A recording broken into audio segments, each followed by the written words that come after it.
I'm in so much pain. Could you please come pick me up? Annie's voice came through the phone in a weak whisper.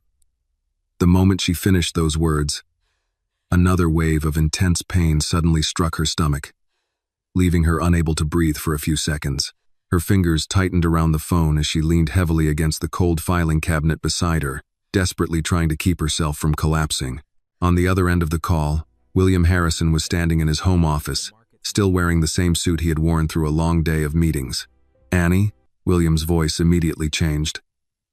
"What did you say? I couldn't hear you clearly."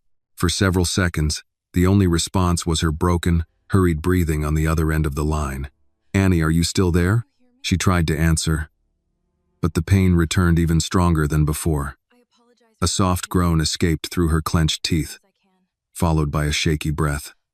"I'm sorry, sir," she whispered. William immediately stood up from his chair. "Don't apologize. Just tell me what happened." Annie closed her eyes, forcing herself to speak. I'm in so much pain. Could you come pick me up?" This time, William heard every single word. His expression changed instantly. "Annie, what do you mean? What kind of pain are you in?" She tried to explain, but her voice broke apart. "My stomach. It hurts so much. I thought it would go away, but it didn't." William quickly grabbed his car keys from the desk. "Where are you right now?" Another sharp wave of pain interrupted her. Annie let out a quiet cry, clutching her stomach tightly.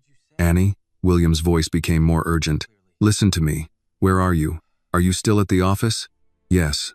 Her answer came between trembling breaths. "I'm still at the office." William moved quickly toward the door. "The Harrison building, right?" "Yes." "What floor?" "The records room, on the 26th floor." William stopped for half a second. "The records room? Annie, why are you still there at this hour?" "I had to finish the documents for tomorrow's meeting." His expression tightened. "You stayed in the building alone?" "I didn't want to leave my work unfinished." "Annie," there was no anger in his voice, only disbelief and concern. "You should have called someone sooner.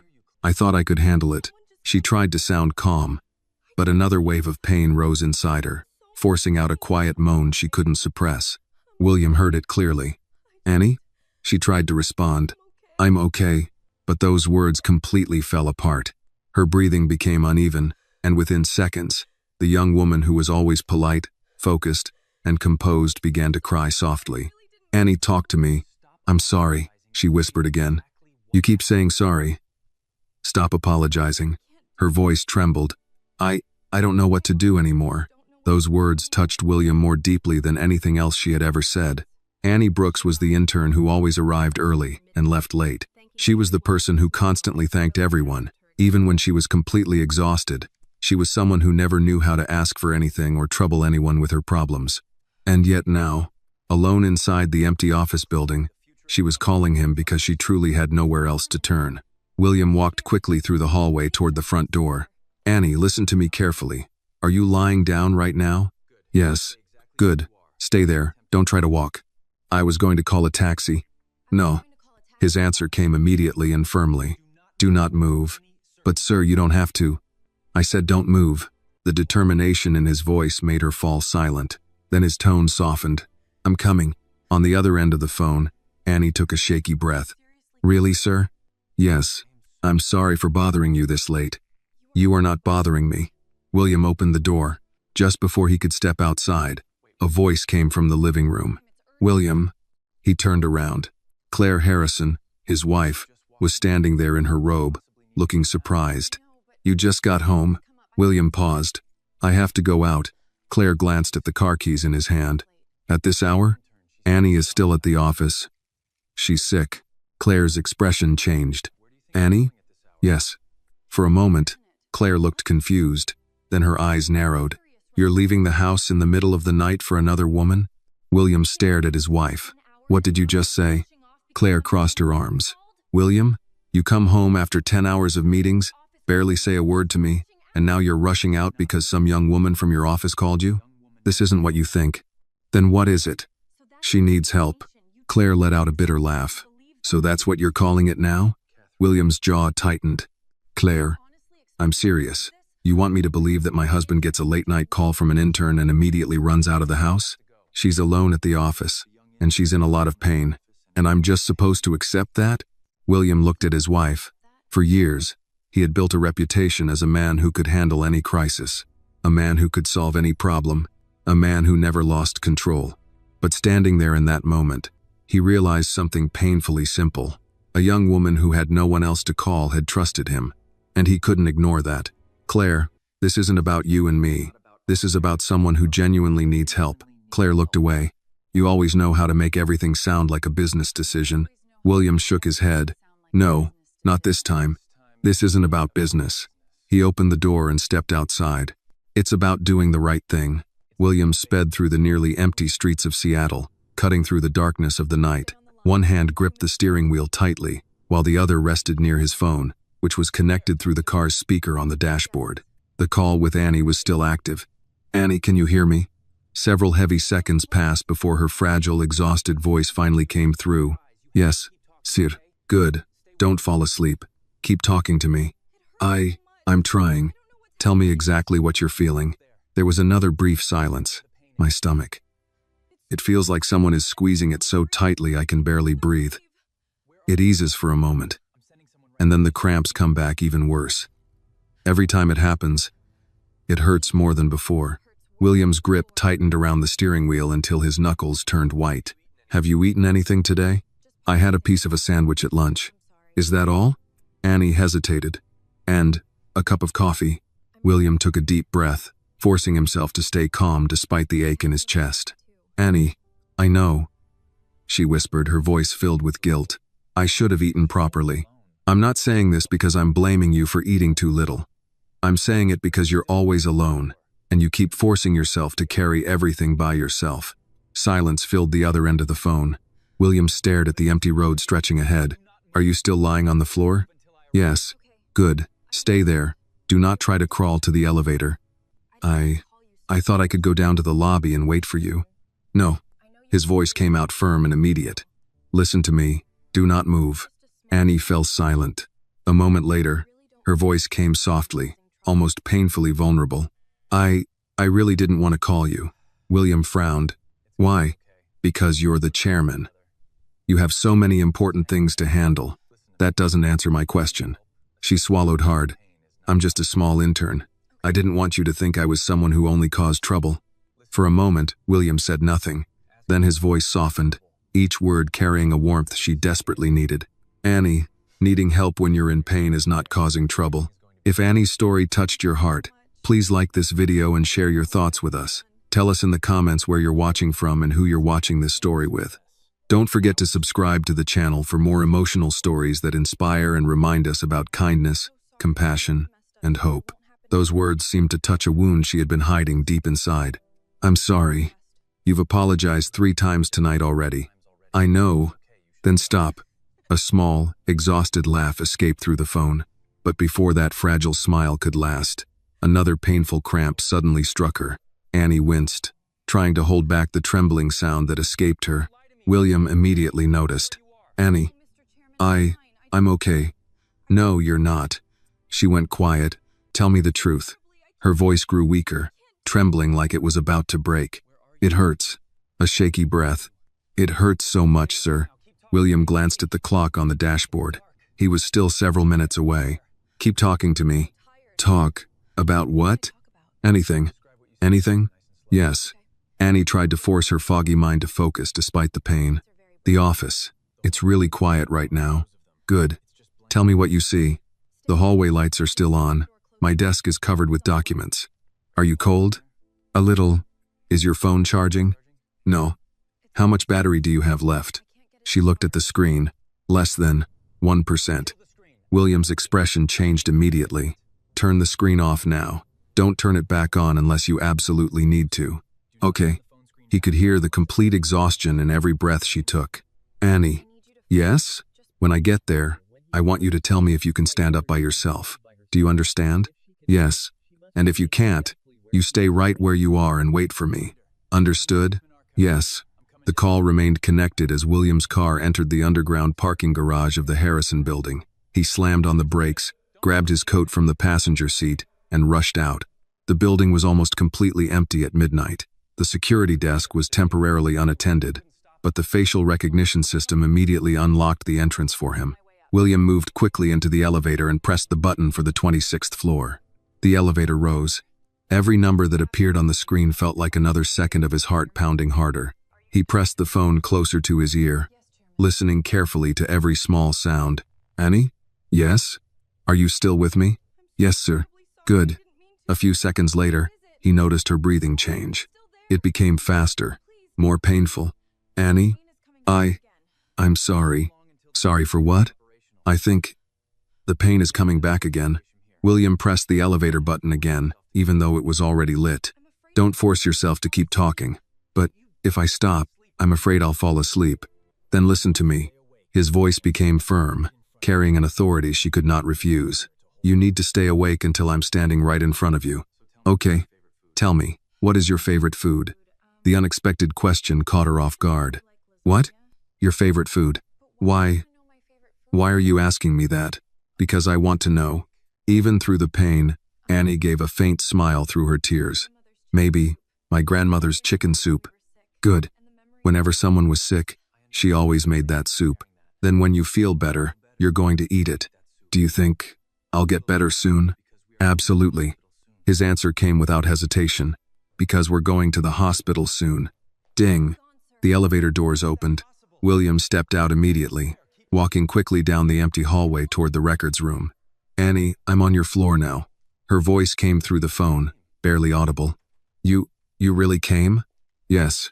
I'm sorry for making you leave your home in the middle of the night. William stopped for a moment. Then he steadied his voice. Annie. Yes? Right now, I don't want you thinking about me anymore. He continued walking. Your only job is to stay awake. That's all. Okay, she whispered. William reached the records room. The wooden door was slightly open. He pushed it open. Annie. No answer. For one terrifying second, William's heart dropped. Annie. His voice became louder, almost breaking. Then a faint whisper came from deeper inside. I'm here. William rushed toward the sound. Behind the tall rows of filing cabinets, he finally saw her. Annie was sitting on the floor, her back resting against the cold cabinet behind her. Her phone lay beside her, the screen completely black. Her face was pale, exhausted, and drained of all strength. But the moment her eyes met his, a wave of relief washed over her face, a feeling that she was finally safe. I'm sorry, she whispered with the little strength she had left. William immediately dropped to one knee beside her. No. His voice was gentle. Don't say that anymore. I thought I could handle it by myself. I know. He looked at her with deep concern. But you don't have to prove to anyone that you can carry everything alone. Annie placed a hand against the cabinet, trying to push herself upright. I can walk. William shook his head firmly. Don't force yourself. I don't want you to have to carry me. Annie. His voice softened. You called me because you needed help. Remember that. Carefully and gently, William supported her back and helped her stand, making sure she was steady. Annie looked up at him, surprised. For the first time that night, she didn't apologize. William picked up her handbag and held it securely. Let's go to the hospital. Annie gave a weak nod and rested her forehead lightly against his shoulder. As they slowly walked toward the elevator, William matched every step to her fragile pace, never letting her feel like she was alone. Help when you're in pain is not causing. William pressed the elevator button and kept one hand steady near Annie's arm as they waited. Annie tried to stand straight, but the pain made her move slowly. I'm sorry, she whispered again. William looked at her. Annie. She stopped. You have to promise me one thing. What? You won't apologize every time you need help. She lowered her eyes. I'm just not used to asking. I noticed. The elevator doors opened. William guided her inside and pressed the lobby button. For a few seconds, neither of them spoke. Annie leaned against the wall, holding her stomach. William watched the numbers decrease. You should have told someone when the pain started. I thought it would pass. Most people think that. I didn't want to leave my work unfinished. William looked at the folders she was still carrying. You stayed here because of those files? She nodded. The team has been working so hard for this deal. I didn't want anyone to think I couldn't handle the pressure. William took the folders from her hands. Annie, being responsible does not mean ignoring your own health. She looked at him quietly. I know. Do you? Her lips moved slightly, but she didn't answer. The elevator reached the lobby. William walked with her toward the entrance. The security guard looked surprised to see the chairman leaving with an employee at this hour. "Mr. Harrison, open the front doors, please." "Yes, sir." William helped Annie into the passenger seat of his car and placed her bag carefully beside her. "Can you sit comfortably?" "I think so." "Seatbelt." She followed his instruction. Before closing the door, William looked at her. "If the pain gets worse, tell me immediately." "Okay." He walked around to the driver's side and started the engine. The drive to the hospital was quiet at first. Annie kept her eyes closed, trying to control her breathing. William glanced over. "Annie." "Yes?" "You're allowed to complain."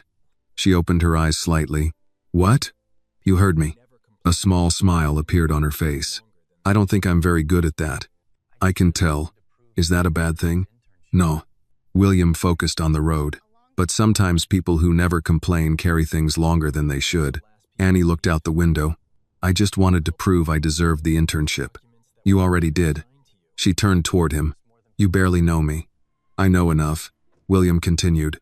"I know you were one of the last people to leave tonight. I had work. I know you helped the legal team organize documents that weren't even assigned to you." Annie looked surprised. "You noticed?" "I noticed more than people think." The answer made her quiet. A few minutes later, the hospital entrance came into view. William parked and immediately walked around to help her. "I can walk." "Slowly. I don't want you to think I'm helpless." William looked at her. "Needing medical attention does not make you helpless." Those words stayed with her. Inside the emergency department, a nurse approached. "What happened?" William answered before Annie could. "She has severe stomach pain that started earlier today. It became much worse tonight." The nurse looked at Annie. "How old are you?" Annie answered, 18. "Any medical conditions?" "No." "Any medications?" "No." The nurse motioned toward a wheelchair. "Let's get you checked in." Annie looked at William. "You can go back." He frowned. "No. You have work." "Not right now." "Mr. Harrison." "Annie." She stopped when she heard the seriousness in his voice. "You called because you needed someone." The nurse pushed the wheelchair toward the examination area. "Only one person can come with her for now." William followed. A few minutes later, Annie was taken into a room while a doctor examined her. William stood outside near the waiting area. For the first time that night, he looked at his phone. There were dozens of missed calls, messages from executives, questions about the acquisition, requests for approval. He stared at the screen. Then he turned the phone face down. A nurse walked by and noticed. "Family?" William looked toward the treatment room. "No." He paused. "She works for me." The nurse nodded. "She's lucky you came." William looked through the glass window. Annie was low of my hospital bed, answering the doctor's questions quietly. "She shouldn't have needed luck." The nurse looked at him. "What do you mean?" William took a breath. "She should have felt comfortable asking for help before it got this bad." The nurse gave a small nod and continued walking. A short time later, the doctor stepped out. "Mr. Harrison?" William stood immediately. "Yes. She's stable, but we need to run some tests. Her symptoms are consistent with severe gastritis, and we want to make sure there are no complications." William nodded. "Is she going to be okay?" "We're treating her now." She came in at the right time. William closed his eyes briefly. At the right time, those words stayed with him, because he knew how close she had been to spending the night alone in that office. The doctor looked at him. "You can see her for a moment." William entered the room. Annie looked toward him. "Did I lose my job?" The question caught him off guard. "What?" "I stayed late. I caused a delay. I called you." William pulled a chair beside the bed. "Annie." "Yes?" "Your job is not the thing you should be worried about right now." "But the merger can wait." She looked uncertain. "Really?" William nodded. "Really." For the first time that night, Annie allowed herself to relax, and William sat beside her, realizing that the most important decision he had made all day was not connected to a contract, a company, or a billion-dollar deal. It was answering a phone call. The doctor returned a few minutes later with a nurse carrying medication and a clipboard. William remained beside Annie's bed while they explained the next steps. "We're going to give you something to help with the pain and reduce the irritation in your stomach," the doctor said. "We'll monitor you for a while and wait for the test results." Annie nodded. "Thank you, doctor." After the nurse left, William looked at her. "You should have told someone earlier." Annie gave a small smile. "I know. You keep saying that. Because it's true." William sat back in the chair. Then why didn't you? She looked down at her hands. I didn't want people to think I wasn't capable. Capable of what? Of doing the job. William studied her expression. You think asking for help makes you less valuable? Annie didn't answer immediately. I think sometimes people judge you before they know you. The words made William pause. Annie continued quietly. When you're new somewhere, especially in a place like Harrison Global, you feel like you have to work twice as hard to prove you belong. William listened carefully. She wasn't complaining. She was explaining. I didn't want anyone to say I couldn't handle the pressure. They wouldn't. You don't know that. William looked at her. You're right. I don't know what everyone thinks. He paused. But I know what I think. Annie looked up. What? I think you stayed late because you cared about your work. I think you tried to protect your team. I think you pushed yourself too far because you wanted to earn respect. Her eyes became slightly emotional. But I also think you forgot that you deserve the same care you give to everyone else. Annie looked away. For a moment, she didn't know what to say. The nurse returned with a cup of water. Small sips only. Thank you. After the nurse left, Annie held the cup carefully. William noticed her hands were still shaking slightly. Are you feeling any better? A little. Good. You should go home. William looked at her. No, you've already done enough. I don't decide that. Annie looked confused. What do you mean? I mean you called me because you needed help. I'm not leaving until I know you're okay. She was quiet. Then she asked softly, why? William looked at her. Why what? Why are you being so kind to me? The question caught him off guard. He looked toward the hospital window for a moment. Because you're a person. Annie smiled faintly. That sounds simple. It should be. William looked back at her.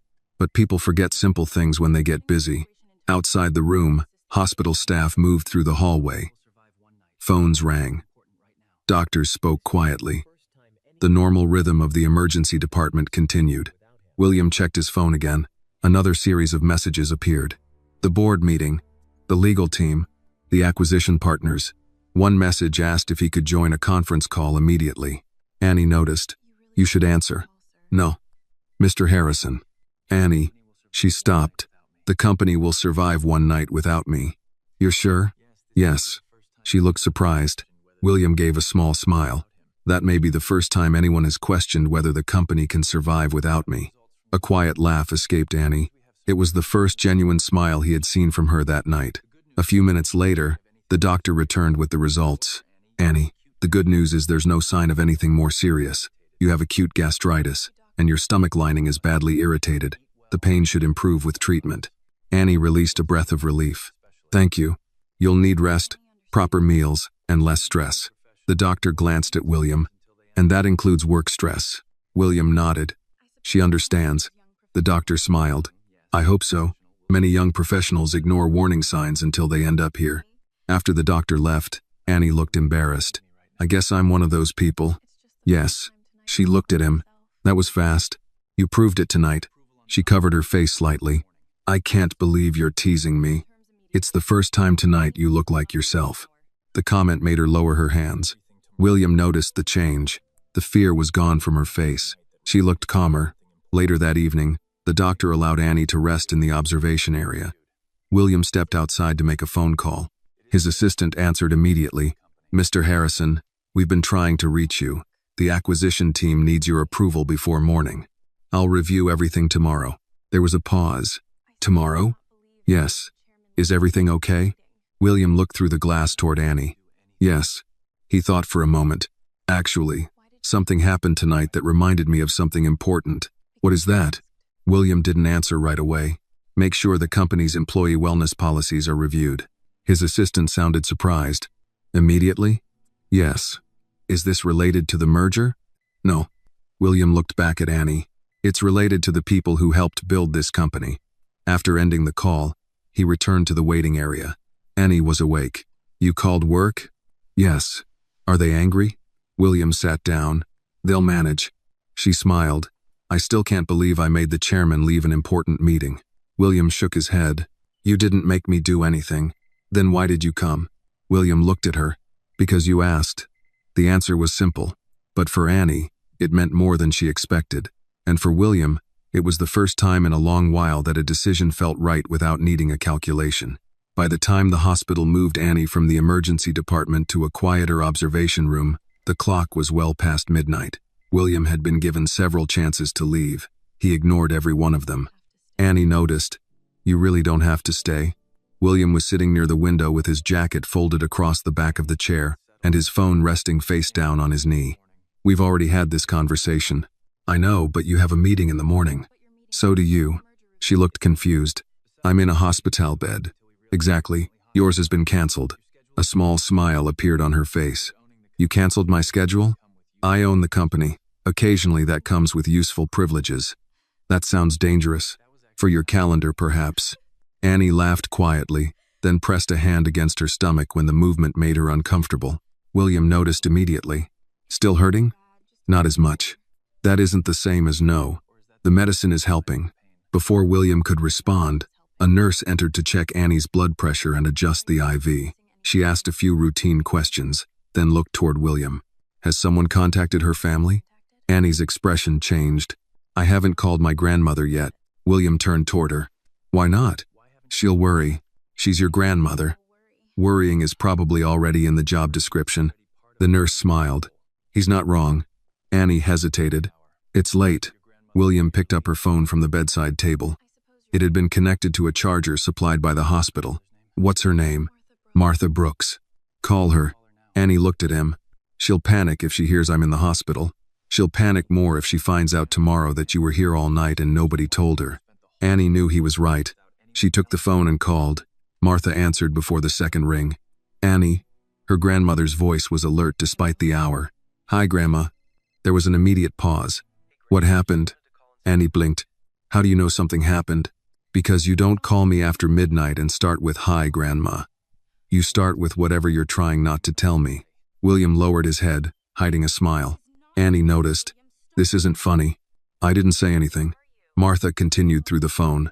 "Annie, where are you?" "At the hospital." "What hospital?" Annie closed her eyes. "Grandma, before you get upset, I'm okay." That sentence has never once made anyone less upset. William's smile disappeared when Annie's eyes filled with tears. "I got sick at work." "What happened?" "My stomach started hurting this afternoon. I thought it would stop." "And you kept working." Annie said nothing. "Of course you did," Martha muttered. "Where are you now?" Annie gave her the hospital name. "I'm coming. You don't have to." "Don't start." "Grandma, it's after midnight. And you're in the hospital." Martha's answer ended the argument. William held out his hand. "May I?" Annie handed him the phone. "Mrs. Brooks?" "William Harrison." There was silence on the other end. "The William Harrison?" "I suppose that depends on how many you know." Annie covered her mouth, surprised by the joke. Martha wasn't distracted. "What are you doing with my granddaughter?" "I brought her here." "You brought her?" "She called me from the office. She was in too much pain to get downstairs safely." Martha's tone softened, but only slightly. "Is she all right?" "The doctor says she has acute gastritis. She's being treated, and they expect her to recover." Martha released a breath. "Thank God." William continued. "Mrs. Brooks, I can arrange a car for you. I can get myself there." "I'm sure you can." "Then why are you offering?" "Because it's late, and I'd rather know you arrived comfortably." Martha considered that. "You always this persistent?" Annie whispered. "Yes." William glanced at her. Martha heard it. "All right, send the car." William gave the hospital information to his driver, then handed the phone back to Annie. Her grandmother said, "I'll see you soon." "Okay. And Annie?" "Yes? Next time your body tells you something is wrong, listen to it before your boss has to come rescue you." William looked away. "Grandma, I said what I said." The call ended. For several seconds, Annie studied the blanket over her legs. "She's going to lecture me for a month." "She cares about you." "I know." William's phone began vibrating again. He checked the screen this time. "Claire." He hesitated before answering. "Hello. Are you still at the hospital?" "Yes." His wife's voice carried irritation. "You said you were going to pick her up. You didn't say you were spending the night there." "She's being monitored." "And you're her doctor now?" "No." "Then come home." William stood and walked a few steps away from Annie's bed. "Claire, she's here alone until her grandmother arrives, so let the hospital staff take care of her." "They are." "Then why are you still there?" William rubbed his forehead. "Because she called me." "That's your explanation?" "It's the truth." Claire was quiet for a moment. Then her tone hardened. You realize how this looks. William's expression changed. To whom? To me, William. He glanced toward Annie. She was pretending not to hear, but the discomfort on her face made it obvious she could hear enough. William lowered his voice. This is not the conversation to have tonight. Convenient. No. Necessary. Claire exhaled sharply. I'm your wife. I know. Then act like it. William closed his eyes for a moment. I'll come home when Mrs. Brooks arrives. Claire didn't answer immediately. Finally, she said, Fine. The call ended. William returned to the chair. Annie looked guilty. Was that your wife? Yes. She's upset because of me. No. Mr. Harrison. Annie. She stopped. My marriage is my responsibility. Your medical emergency is not the cause of whatever disagreement Claire and I have. Annie looked down. I don't want anyone thinking something strange. William's voice became firm. You called your employer because you were sick and had no one nearby. That is the entire story. She nodded slowly. Okay. 20 minutes later, footsteps approached from the hallway. A woman with gray-streaked hair and a winter coat appeared at the doorway. Annie Brooks. Annie's eyes immediately filled. Grandma. Martha crossed the room and wrapped her arms around her granddaughter carefully. William stood and gave them space. Martha checked Annie's face, touched her cheek, then turned toward William. For a moment, she simply looked at him. Then she held out her hand. Thank you for answering the phone. William took it. She shouldn't have had to be afraid to make the call. Martha nodded. No, she shouldn't. Her gaze moved toward Annie and then back to him. But sometimes people spend so much time proving they can stand on their own that they forget there's no shame in reaching for somebody. William absorbed the words without replying. Martha pulled a chair beside Annie's bed. You can go home now, Mr. Harrison. I've got her. William reached for his jacket. At the door, Annie called to him. Sir? He turned. Thank you for coming. William looked at her for a long second. Next time, call before the pain gets that bad. Annie managed a tired smile. Next time, I will. William walked into the hallway, but instead of thinking about the deal waiting for him in the morning, he found himself thinking about a company where an intern had been more afraid of disappointing her employer than of admitting she was sick. By the time he reached the elevator, he knew that question would follow him back to Harrison Global Holdings. William reached home shortly before 2 in the morning. The lights in the downstairs hallway were still on, and Claire was sitting in the living room with a book open across her lap. She had not turned a page in some time. You stayed longer than you said, she said. Her grandmother arrived late. Claire closed the book. And you had to wait for that? Yes. William placed his keys on the table near the door and removed his jacket. He had expected another argument, but exhaustion had taken the force out of both of them. Claire studied his face. Is Annie all right? The doctor says she'll recover. I'm glad. William looked at her, surprised by the sincerity in her voice. Claire noticed. I'm angry with you, William. That doesn't mean I wanted her to suffer. I know. Do you? He did not answer. Claire stood and folded her arms, though her expression was less severe now. You rushed out so quickly that I didn't understand what was happening. You barely told me anything. She was crying. She said she couldn't bear the pain anymore, and that frightened you. Yes.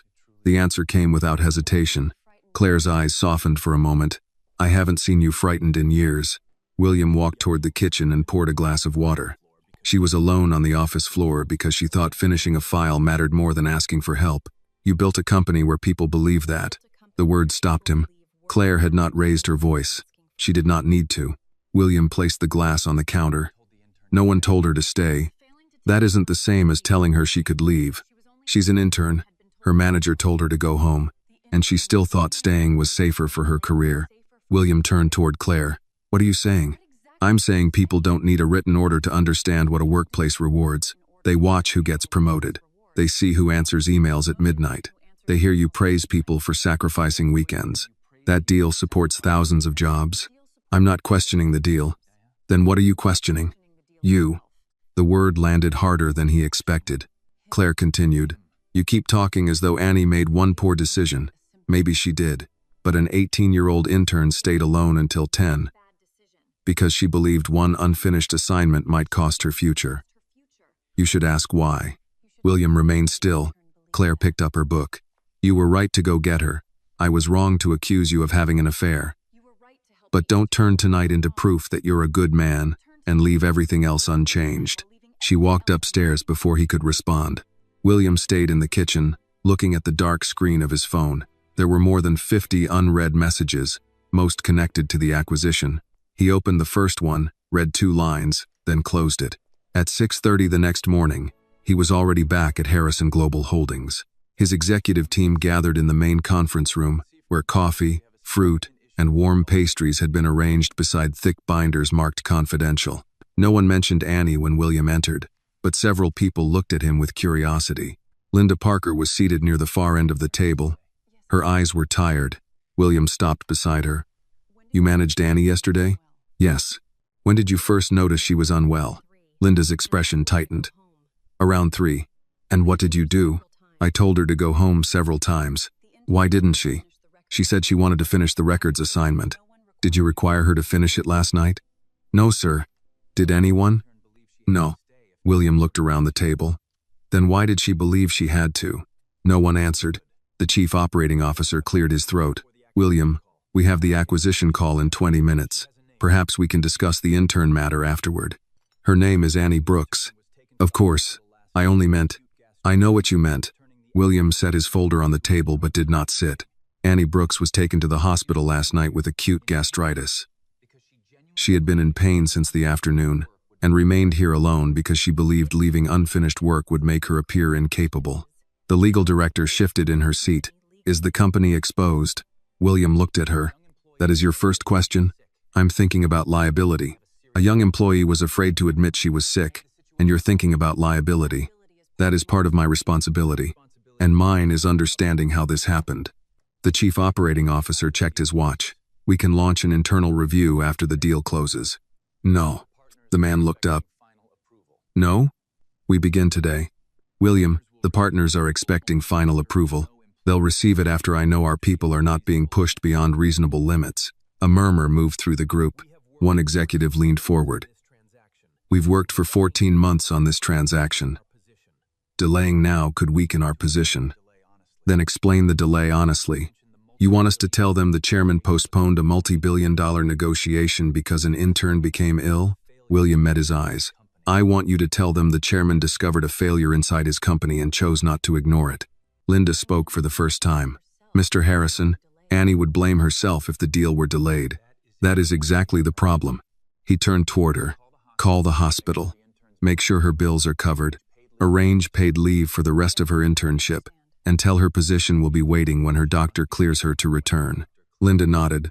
"I'll handle it." William looked around the table again. "I want records of overtime from every department for the past year.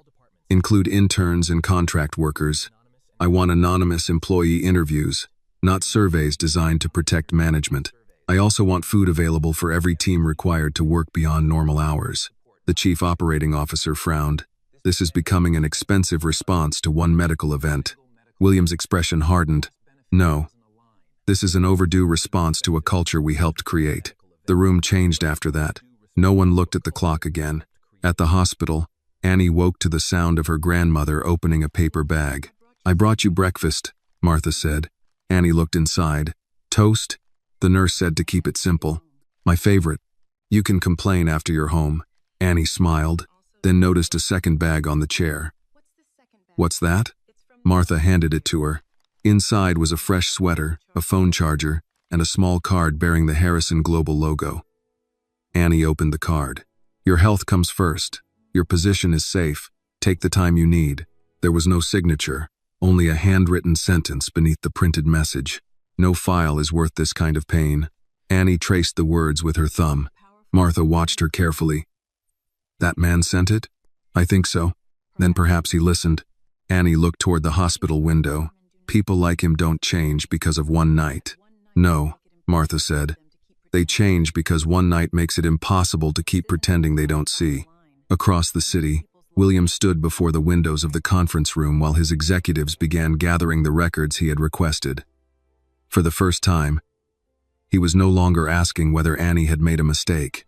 He was asking how many others had suffered quietly without ever making the call.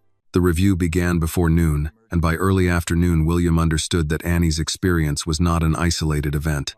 The human resources team brought him overtime records from several departments, while outside consultants prepared confidential interviews with employees who had agreed to speak without their names being shared.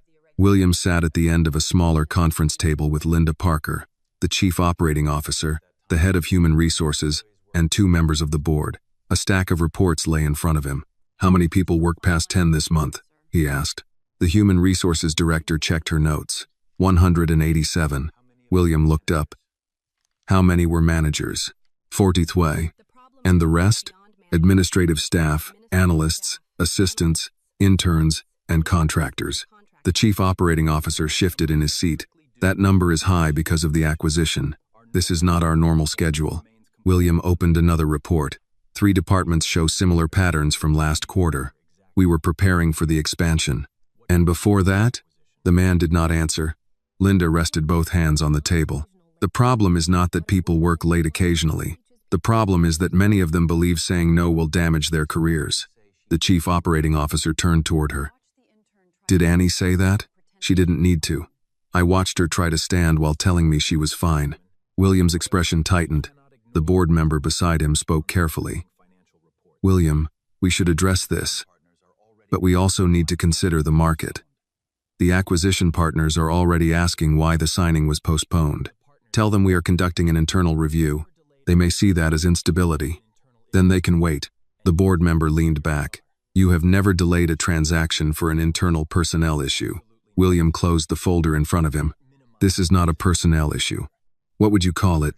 A leadership failure." No one responded. The human resources director opened a separate document. "We received the first anonymous statements this morning." William held out his hand. She hesitated before passing them over. The comments were brief. One employee said she answered messages during a family funeral because she feared losing a promotion. Another said his manager praised people who arrived before sunrise and mocked those who left at 5. A contract worker described skipping medical appointments because he believed he could be replaced within a day. William read every page. When he finished, he placed the papers on the table with care. "How long have you known about this?" The human resources director looked uncomfortable. "We knew some employees were unhappy." "That is not what I asked." "We received complaints." "How many?" "Enough to identify a pattern." William's voice remained controlled. "And what happened?" "We sent reminders to department heads about workplace standards." "Reminders?" "We also offered wellness seminars." Linda looked at her. "People do not need another seminar telling them to breathe and manage their time. They need managers who will not punish them for going home." The chief operating officer frowned. "That is an unfair description of our leadership." "Is it?" Linda asked. "Annie is lying in a hospital because she believed an unfinished records box could decide whether she had a future here. She made that choice." William turned toward him. "She made that choice inside the culture we created." The man held William's gaze. "You are taking this personally." "Yes." The direct answer unsettled everyone at the table. William continued. "I answered her call. I heard her trying to speak through the pain. I found her on the floor of a room that should have been empty hours earlier. So yes, I am taking it personally." He stood. "Effective immediately, no intern remains in the building after 7 without written approval and direct supervision. Any employee who reports a medical concern leaves with pay for the rest of the day. No manager will contact an employee on medical leave unless that employee initiates the conversation." The chief operating officer shook his head. "That will be abused. Then we deal with abuse when it happens. We do not treat everyone as dishonest because a few people may take advantage." William looked at the human resources director. "I also want an independent hotline. Not one monitored by this office. That will take time. You have 48 hours. And the acquisition? I will speak with the partners myself." Across town, Annie sat at a small kitchen table in her grandmother's apartment with a bowl of plain oatmeal in front of her. Martha had removed every bottle of coffee from the counter and replaced them with herbal tea. "You are enjoying this," Annie said. "I am enjoying being right." "You're always right. That is one of the privileges of age." Annie took another spoonful and made a face. Martha pointed toward the bowl. "Finish it. I'm not hungry." "You do not have to be hungry. You have to eat." Annie lowered the spoon. "Do you think they're angry with me? At the company?" "Yes." "For getting sick? For everything that happened after?" Martha sat across from her. "What happened after?" Mr. Harrison delayed the acquisition. They started reviewing the work policies. Linda called this morning and said, "Senior executives are asking questions." "And which part of that did you cause?" Annie looked at her grandmother.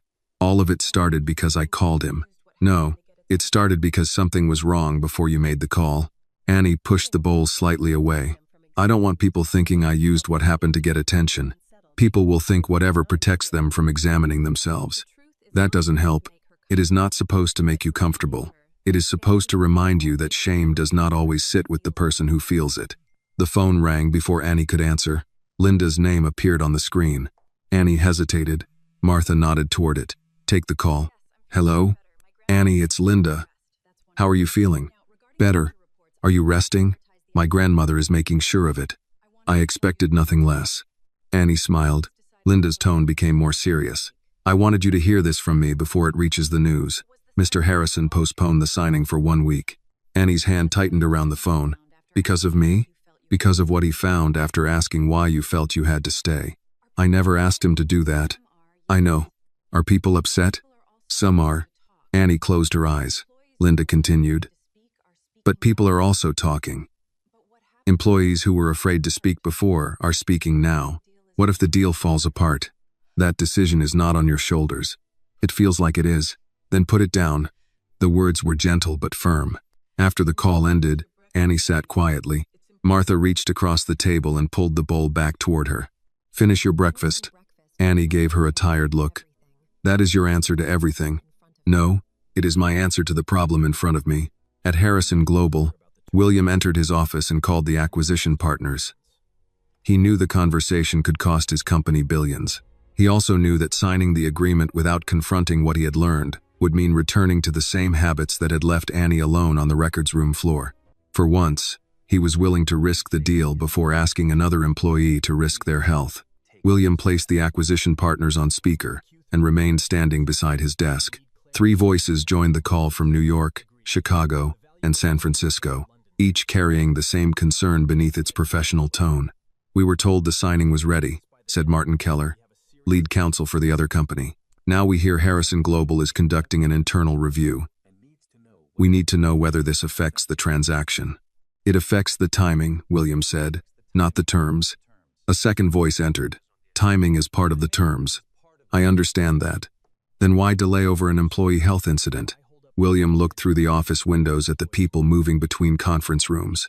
"Because it was not only a health incident." Martin paused. "Explain." "A member of our staff remained alone in the building while seriously ill because she believed leaving unfinished work could damage her future here. After reviewing our records, I found that belief was not unusual." A silence followed, broken by the faint sound of papers being moved on the other end. One partner spoke more carefully. "William, every major company experiences periods of heavy demand. You cannot rebuild an entire organization every time someone makes a poor judgment." "She did make a poor judgment," William replied. "So did we." "What exactly are you proposing?" 1 week. We complete the review, adopt the necessary protections, then return to the table." Martin exhaled. "Our board may not accept that." "Then I will speak to your board. You are prepared to risk $4 billion over this?" William thought of Annie sitting on the records room floor, trying to apologize while she could barely speak. "I am prepared to risk a delay rather than sign a contract while pretending I have not learned what is happening inside my own company." The call ended without an agreement. William remained beside the desk until his assistant entered. "How did they take it?" "Badly." "Will they walk away?" "They might." She studied him. "Do you regret postponing?" "No." The answer surprised even him. His assistant placed a folder on the desk.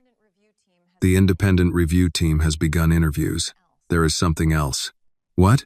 "Several employees are asking whether Annie will be identified." "She will not. They are worried the company will make her the face of the policy changes." William looked at her. "No statements without her consent. No photographs. No mention of her department. And no one contacts her for an interview. I'll make that clear." As she turned to leave, William added, "Ask Linda to come in." Linda arrived 10 minutes later carrying a notebook. "How is Annie?" "Recovering at home. She still thinks the delay is her fault." "That must end." Linda took a seat. You cannot order someone to stop feeling guilty. I can make sure the company does not reinforce it. That would help. William opened the overtime report. I want your honest opinion. Not the answer you think I expect. Linda waited. If Annie returns, will she be treated differently? Yes. William's expression hardened. By whom? Some people will admire her, some will resent her, others will act careful around her because they are afraid of saying the wrong thing. She did nothing wrong. That won't stop people from blaming her for changes they dislike. William looked down at the report. Then we protect her. Linda shook her head. Protection can become another kind of isolation. What do you suggest? Let her decide how she returns. Give her choices. Do not turn her into a symbol before she has had time to understand what happened. William leaned back. Linda continued. She came here to learn, not to become the center of a corporate crisis. You think I'm making this about her? I think you are trying to correct everything at once because you feel responsible. He did not deny it. That can still harm her, Linda said. Good intentions do not excuse ignoring what someone actually needs. William closed the folder. Then ask her. No, you should. At the Brooks apartment, Annie sat on the sofa with a heating pad across her stomach while Martha folded laundry nearby. The doctor had instructed her to rest, eat small meals, and avoid coffee, which Martha enforced with the discipline of a military officer. Annie's phone rang. She looked at the screen and sat straighter. It's Mr. Harrison. Martha continued folding a towel. Then answer it before he assumes you've collapsed again. Grandma, I am helping. Annie accepted the call. Hello, Mr. Harrison. How are you feeling? Better. Still tired. Are you following the doctor's instructions? Annie looked toward Martha. My grandmother has made that unavoidable. I'm glad. A brief pause followed. Annie, I want to ask you something, and I need an honest answer. Her hand tightened around the phone. Okay. When you return, what do you want? She had expected a question about work, not a choice. I'm not sure what you mean. Do you want to return to the same department? Would you prefer another supervisor? More time away? Remote work for a while? I don't want special treatment. This is not special treatment. It is planning. Annie thought for a moment. I want to come back to the same team. Are you certain? Yes. Linda didn't do anything wrong. What about the records department? I can work there. You do not have to prove anything. I know. William heard more confidence in her voice this time. Annie continued. But I don't want people deciding I'm too fragile to do my job. No one will call you fragile. They may not say it.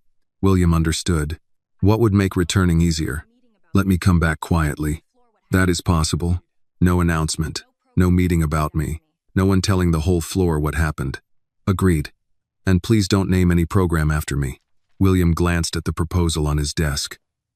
A draft from Public Relations included the words, Annie Brooks Employee Wellness Initiative. He picked it up and tore it in half. Agreed. Annie smiled slightly. You already had a name, didn't you? Someone suggested one. That means yes. It has been rejected. Thank you. William allowed himself a small smile. There is one more thing. What? The policy changes will continue. I understand. They are not your fault. I'm trying to believe that. Try harder. Annie laughed softly. You sound like my grandmother. From across the room, Martha called. Then, he may have some sense after all. William heard her. Tell Mrs. Brooks I appreciate the endorsement. She says you have some sense. That is less generous.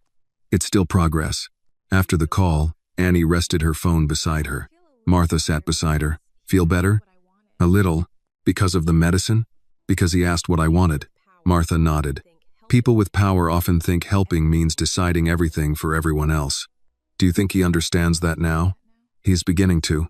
At Harrison Global. William looked at the torn proposal in his hand. He had spent years believing leadership meant giving orders before anyone else could hesitate. Annie had asked for something harder, to be helped without having her voice taken away. He called his assistant, remove her name from every document. Of course, and revise the return to work policy. Employees choose how much information is shared. I'll handle it. William looked toward the conference room where negotiations had been paused. The company still faced a difficult week, but for the first time since the hospital, he was learning that doing the right thing did not mean taking control of someone else's story. 3 days later, Harrison Global released the first version of its revised workplace policy. The announcement did not mention Annie, the hospital, or the delayed acquisition. It focused on working hours, medical leave, supervisor responsibilities, and the right of employees to step away when they were unwell without fear of punishment.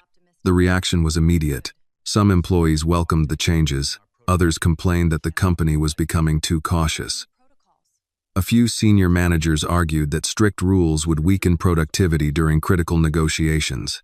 William read every comment that reached his office. He did not respond to most of them. By late morning, Linda entered carrying another file. The review team found something you should see. William looked up. What is it? They compared overtime records with performance reviews. And employees who worked the longest hours were more likely to receive higher loyalty scores, even when their actual performance was average. William held out his hand. Linda placed the report on his desk. He turned several pages. One note from a department manager praised an analyst for remaining available during a medical appointment. Another described an employee who left on time as not fully committed to the team. William looked at Linda. Who approved this language? Department leadership. Did human resources object? Not formally. William leaned back in his chair. So we told people they were free to leave, then rewarded them for staying. That is what the records suggest. No wonder Annie believed one unfinished box mattered. Linda sat across from him. She still made her own decision. I know. You cannot carry every choice another person makes. No. William closed the report. But I can stop pretending those choices happen without pressure. His office phone rang before Linda could answer. His assistant's voice came through. Mr. Harrison, Martin Keller is on line 1. William picked up. Martin, the board met this morning, Martin said. They are prepared to continue the acquisition talks, but they want the signing moved forward. We agreed on 1 week. They are concerned the delay is attracting attention. What attention?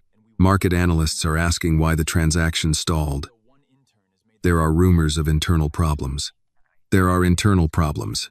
Martin exhaled. William, you do not need to announce every weakness while negotiating a deal. I am not announcing anything. Then finish the review after we sign. William looked at the report on his desk. No, you may lose this transaction. I understand. You built Harrison Global over 25 years, and that means I am responsible for what happens inside it. Martin's tone changed. You sound as though one intern has made you question your entire company. William answered without hesitation. She made me ask a question no one else was willing to answer. What question?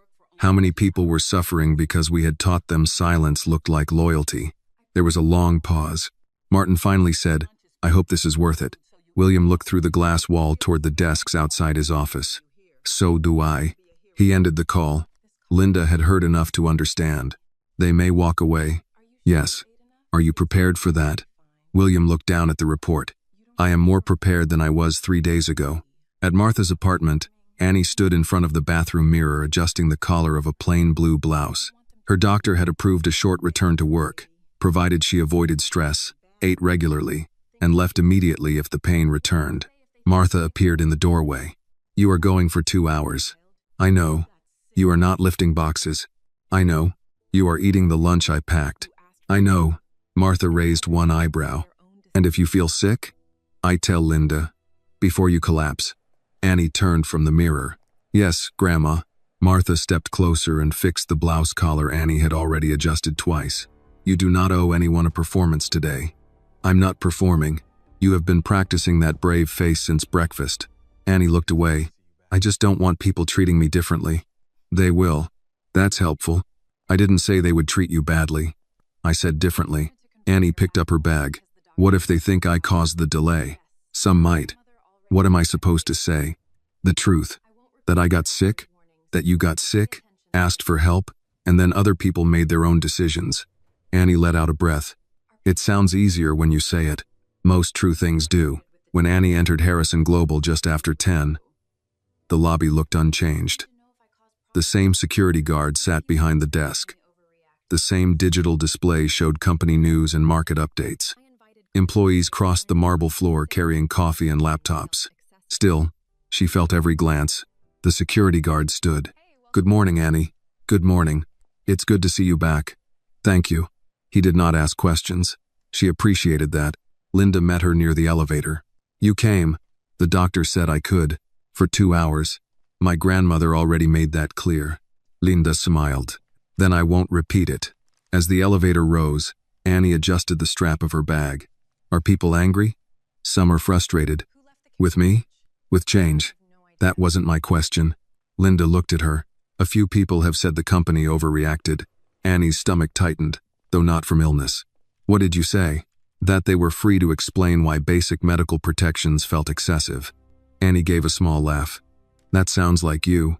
The elevator opened onto the 26th floor. Conversations continued, but several people looked up when Annie entered. One coworker smiled and welcomed her back. Another gave a quick nod. A senior analyst near the copier whispered something to the person beside him. Annie heard only the last words. Whole deal delayed. Linda noticed her expression. Keep walking. They reached Annie's desk. A small paper bag sat beside her computer. Inside were crackers, herbal tea, and a handwritten card. Glad you're back. Please go home on time. There were no names. Annie touched the edge of the card. Who left this?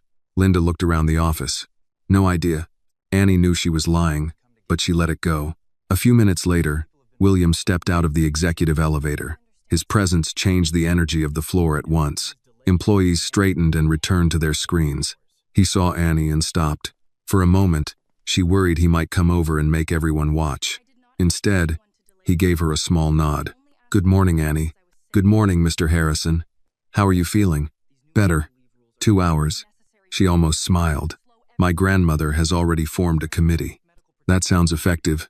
He continued toward the conference room without drawing further attention to her. Annie sat down and opened her computer. The records assignment from that night had been reassigned. Her new task was simple. Review training materials and flag unclear instructions. She worked for nearly 40 minutes before the senior analyst from the copier approached. Can I ask you something? Annie looked up. Okay. Did you really call Mr. Harrison directly? She hesitated. Yes. And he came to get you? Yes. The analyst crossed his arms. You know people have been working months on this deal. Annie felt heat rise into her face. I know. Now everything is delayed because management is panicking over work hours. Linda started toward them from across the room, but Annie stood before she arrived. I did not ask anyone to delay the deal. You made the call. I asked for a ride because I was sick. The analyst lowered his voice. And now everyone has to follow new rules. Annie held his gaze. If the rules only say people can ask for medical help without fearing for their jobs, why does that bother you? He had no quick answer. Annie continued, her voice steady despite the tension in her chest. I was wrong to stay silent that long, but needing help was not the mistake. The analyst looked around and realized several employees had heard her. He muttered, I didn't mean it like that. Then think about how you meant it. He walked away. Linda reached Annie's desk. You all right? Annie nodded. Yes. Do you want to go home? For a moment, Annie considered saying no out of habit.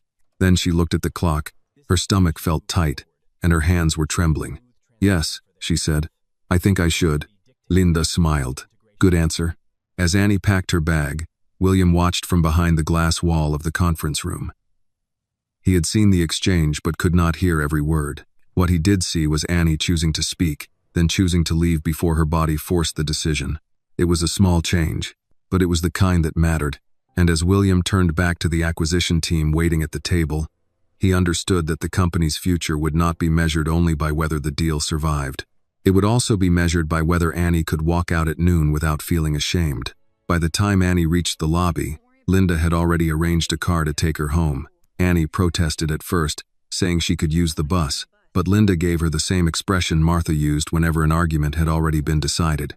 You were cleared for a short return, not a test of endurance, Linda said. I'm not trying to prove anything. You nearly said that while reaching for your transit card. Annie glanced toward the glass entrance. I don't like people spending money on me. The company spends more than this on bottled water during one executive meeting. That does not make it less uncomfortable. Linda handed her the car information. Then consider it transportation required by your return to work plan. That sounds like something Human Resources wrote. I knew formal language would work. Annie accepted the ride, though she still looked uncertain. Before leaving, she glanced toward the elevators, wondering whether William had noticed what happened upstairs. She hoped he had not. The last thing she wanted was another senior employee being called into his office because of her. Upstairs, William sat across from the acquisition team while Martin Keller appeared on the conference screen. The partners had agreed to resume discussions, but their patience was thinning. "We have accepted your revised timeline," Martin said. "What we have not accepted is a new set of operating restrictions that could affect projected labor costs." William looked at the financial model in front of him. "The projections assumed overtime practices we are no longer willing to continue." A board member beside him shifted in his chair. "That changes the value of the transaction. It changes one part of the expense forecast." "It may change more than that," Martin replied. "If staff cannot be reached after hours without added approval, response times will increase. Our senior teams will remain available when needed." "And everyone else?" "Everyone else will be treated like employees, not emergency equipment." The chief operating officer, Daniel Mercer, folded his hands on the table.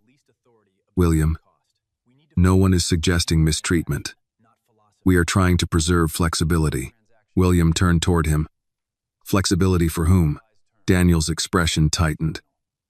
"For the company.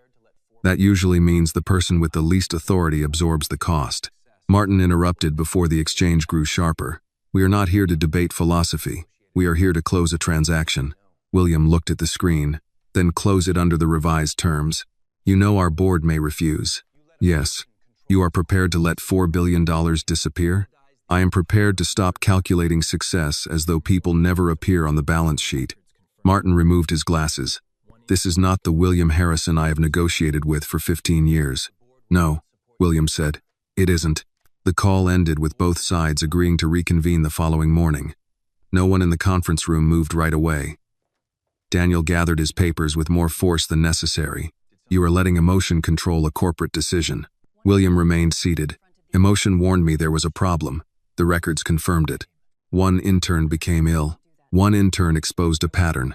Daniel stood. "And now every employee who dislikes a deadline will know they can appeal directly to the chairman."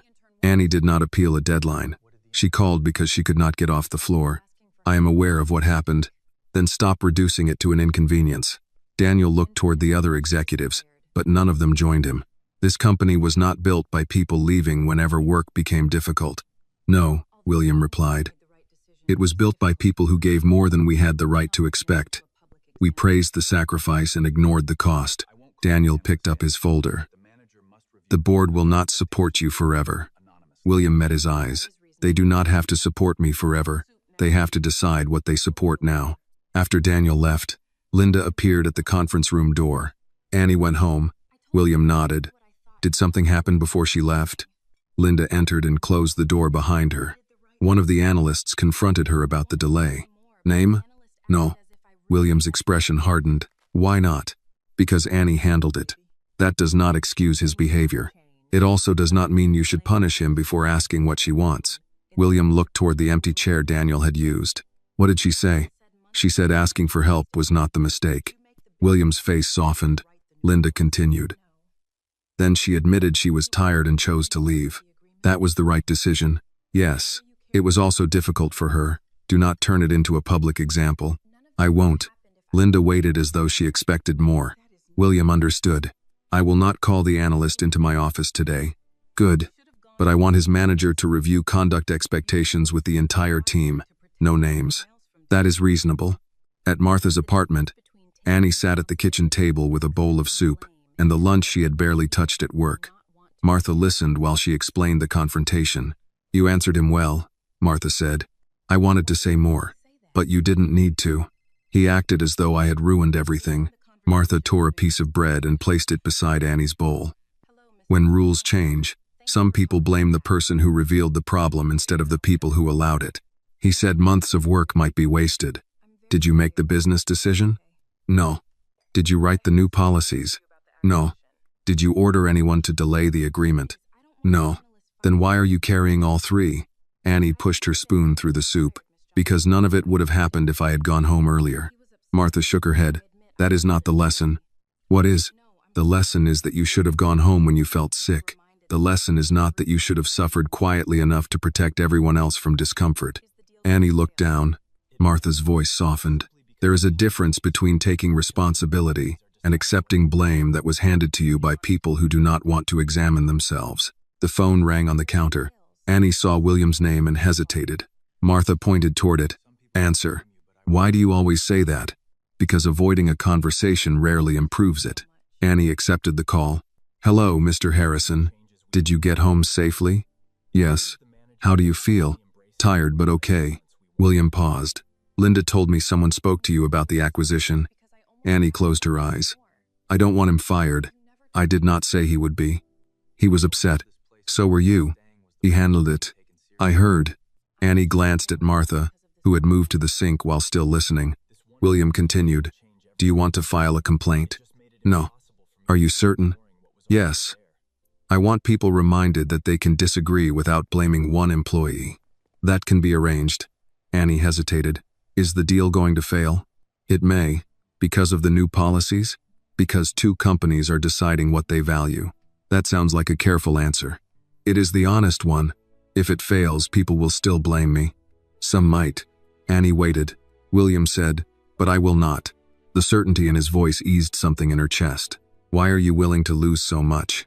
William looked through the office windows at employees gathering their things as the workday ended. Several managers were leaving with them instead of staying late for appearances. Because I almost asked you to lose more. Annie held the phone closer. You never told me to stay.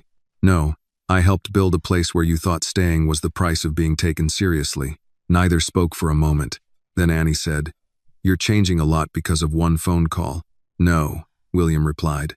The call only made it impossible for me to keep ignoring what was already there. After they ended the conversation, William remained by the window. Below him, employees crossed the lobby and headed home while the last daylight faded over Seattle. The acquisition remained uncertain, the board was divided, and his marriage had become strained. Yet the building was emptying at a reasonable hour. For the first time, that did not look like a loss. The next morning, William arrived at the office before 7 and found Daniel Mercer waiting outside his door. Daniel held a folder under one arm and looked as though he had not slept. We need to talk before the board meeting, Daniel said. William unlocked the door. Come in. Daniel entered and placed the folder on the desk. 3 directors are prepared to vote against the policy changes. William removed his coat. On what grounds? They believe you moved too quickly. They also believe the acquisition partners may withdraw if we keep the revised labor projections. They already know the projections changed. They know the numbers changed. They do not understand why you refuse to compromise. William took his seat. What compromise are they proposing? Daniel opened the folder. Keep the medical leave provisions. Remove the restrictions on late work.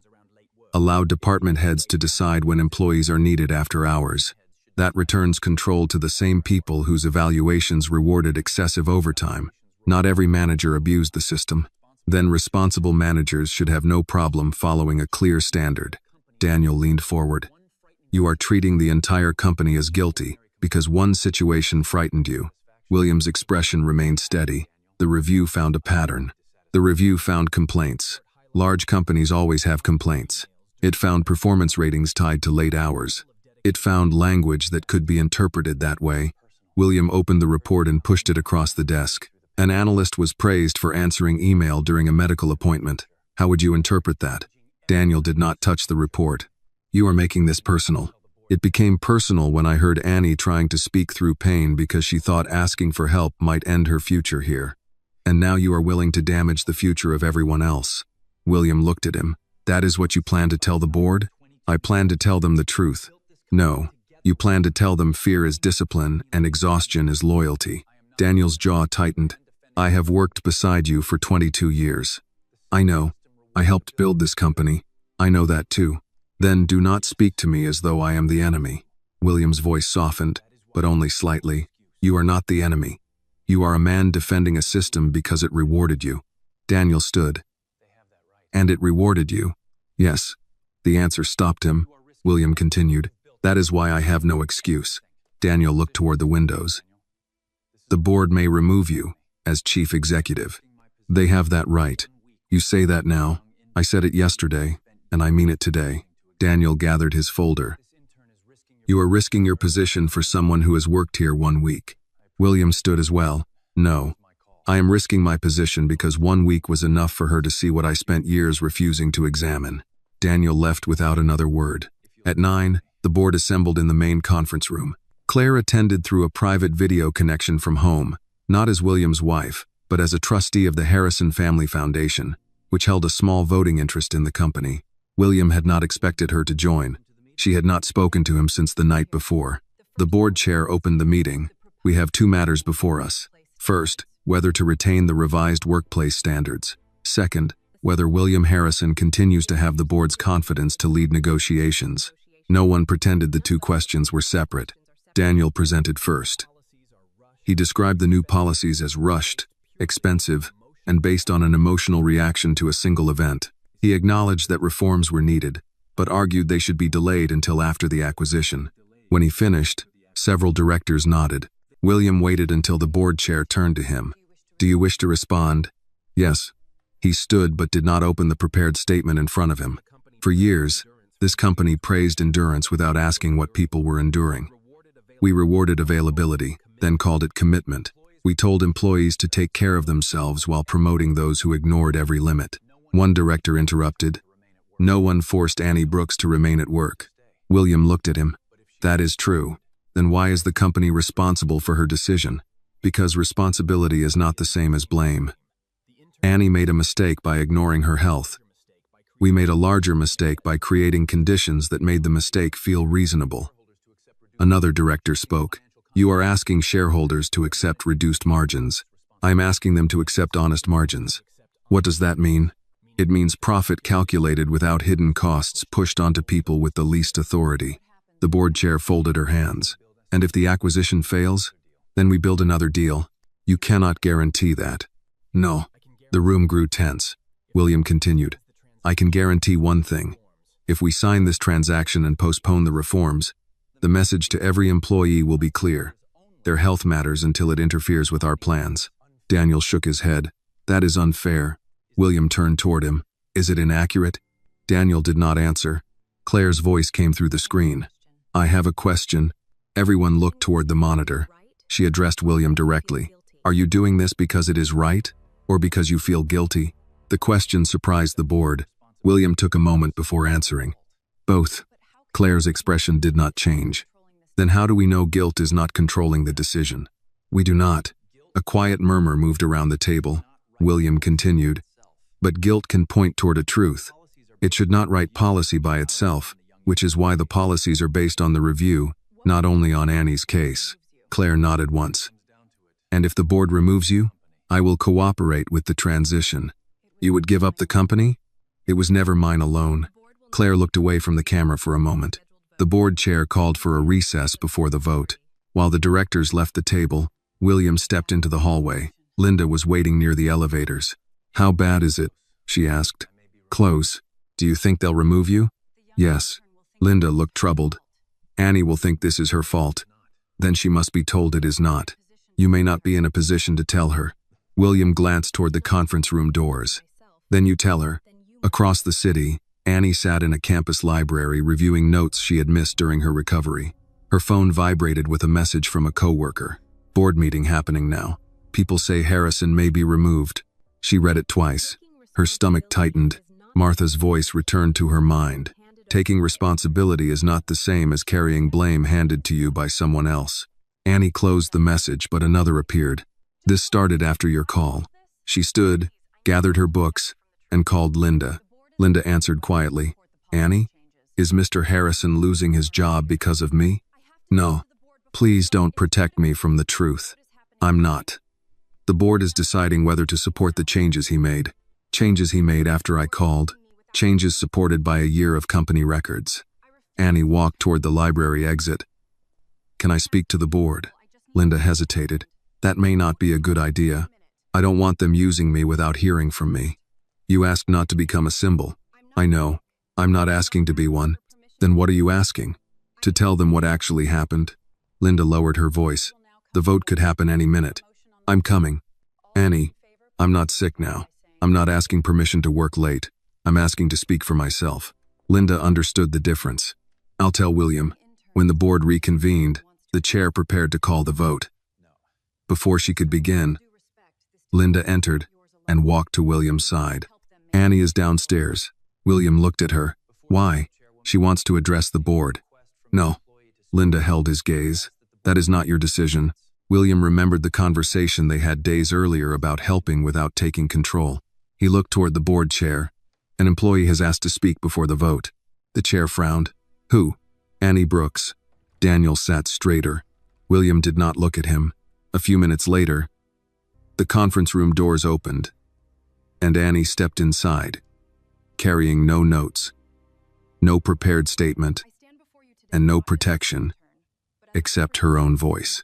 Annie paused just inside the conference room, aware of every face turned toward her.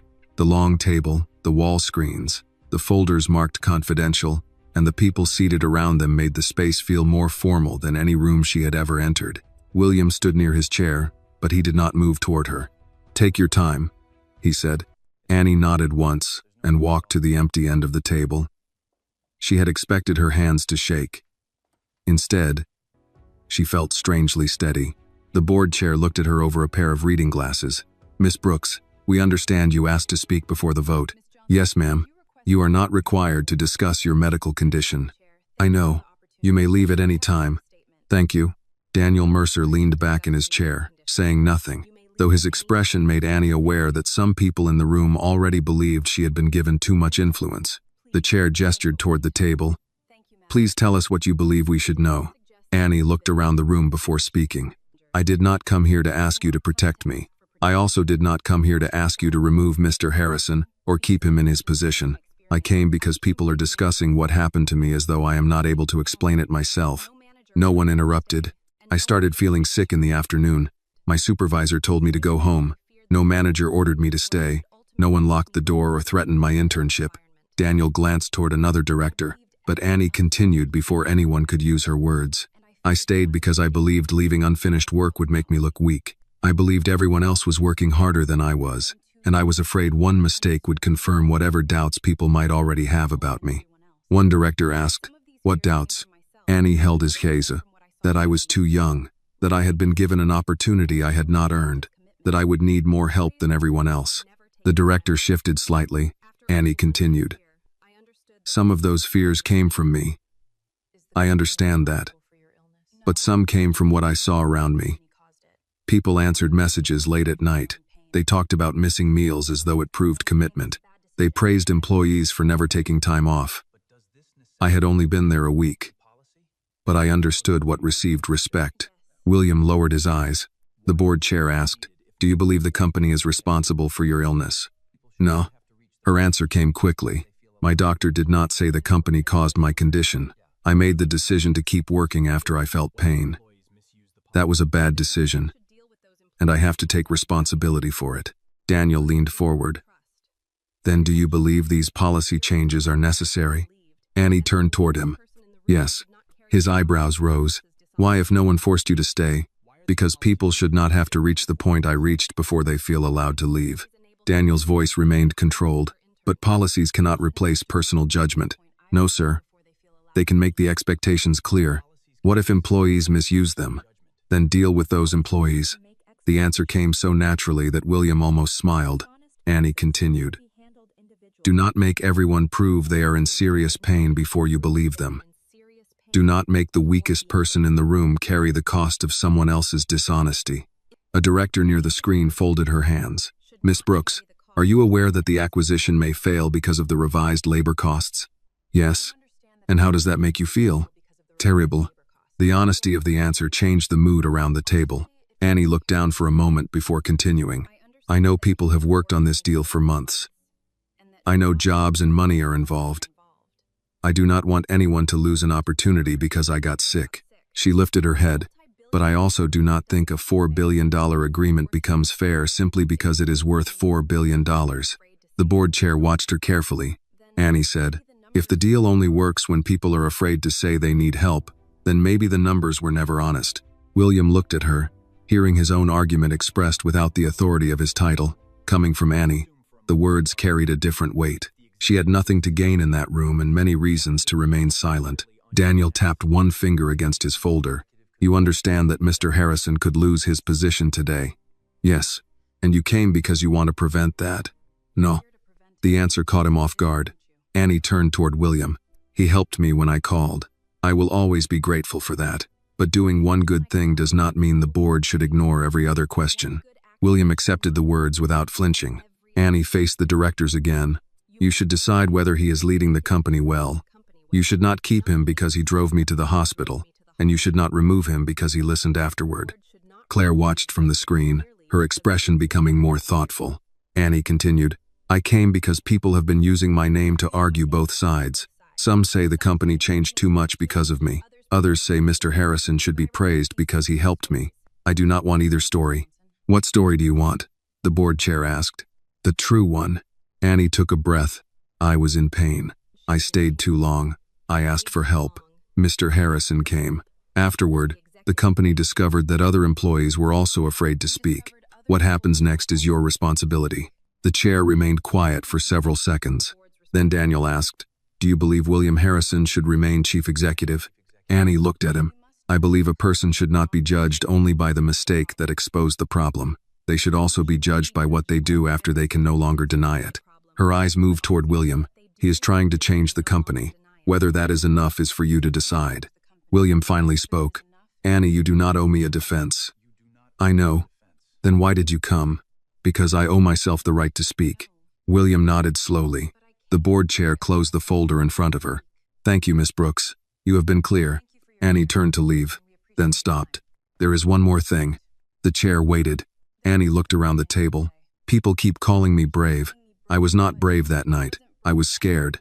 And I waited too long because I thought pain was easier to admit after the work was finished.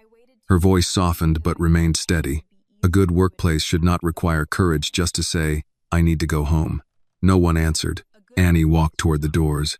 William stepped aside to let her pass without touching her arm or asking her to stay. As she reached the hallway, Claire's voice came through the screen behind her. Miss Brooks? Annie turned. Claire looked directly at her. Thank you for telling the truth without protecting any of us from it. Annie gave a small nod. You're welcome. The doors closed behind her. Inside, the board chair looked around the table. We will vote first on the revised workplace standards. The secretary distributed the ballots. William sat down for the first time since Annie had entered. He did not know whether he would still lead the company when the meeting ended. But Annie's words had removed the last excuse anyone in the room could use. The policies passed by one vote. The second ballot concerned William's position. The result was narrower. He retained the board's confidence, though 3 directors voted to remove him, and 2 abstained. Daniel closed his folder without comment. William did not celebrate.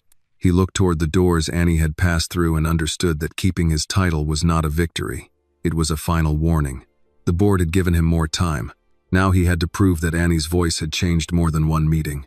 The board's decision spread through Harrison Global before the meeting officially ended. No public announcement had been made, yet by lunchtime most senior managers knew the revised policies had passed, and William would remain chief executive. Annie learned about the vote from Linda while waiting near the elevators. The policies passed, Linda said. Annie released a breath she had not realized she was holding. And Mr. Harrison? He kept his position. Was it close? Yes.